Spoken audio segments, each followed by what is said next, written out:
Hi, I'm Jeff Altman, the Big Game Hunter. And I used to say I refer to as the Big Game Hunter because I hunt down leaders and staff. The fact of the matter is, I try to help people play the game in their life much bigger. So the big game of being who you are and what your life is about, helping it be bigger. Now, this is a coaching video where I'm going to pose a tough question. Why is it that friends are not often the solution when we need advice or help? Now, the problem isn't with a friend, although sometimes friends find it difficult to see us outside of what they remember us to be or think of us to be. The problem most of the time is with us, that we find it difficult to take a friend's advice or counsel. Now, let me deal with the first part, the issue with the friend or family for that matter. Friends often see us in a particular box.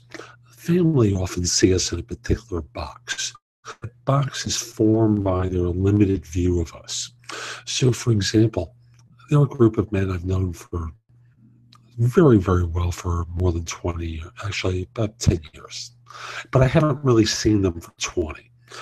So we've all grown older and had more experiences, but we think of one another in that certain fixed way from when we were close to one another 20 years ago.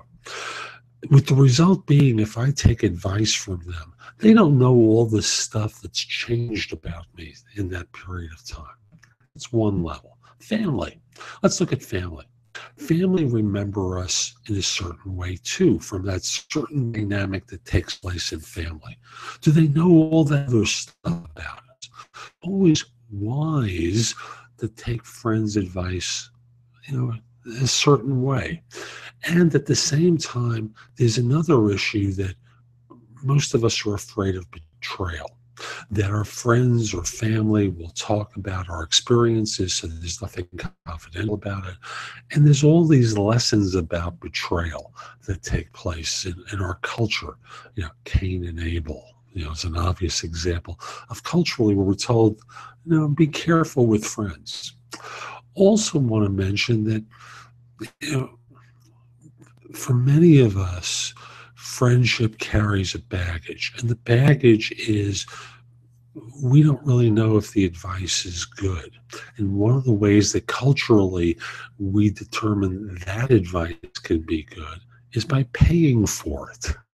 So we trust people that we pay for services more often than we do those that we don't. Part of why we see therapists instead of why we take a friend's advice to stop doing this or do that is that we're paying for service. We know we need to lose weight. All we have to do is eat less. It's not tough advice, but people pay to go to Weight Watchers or other places in order to feel the motivation and determination weekly. If I'm going to pay for this, I'm going to do it. Well, for many people, the need to pay for service is important. I think it's a good choice, whether it's for coaching, therapy, or something else. Paying for service, if that's the motivator for you, that friend doesn't provide, you should do it.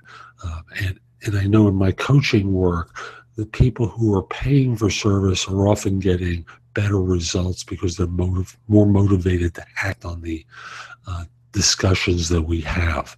So, if you're interested in playing the game bigger, reach out to me. Use jeffaltmancoach@gmail.com. Be happy to start working with you, and hope you found this helpful. My website, if you'd like to see that, is nobscoachingadvice.com. And have a great day. Take care.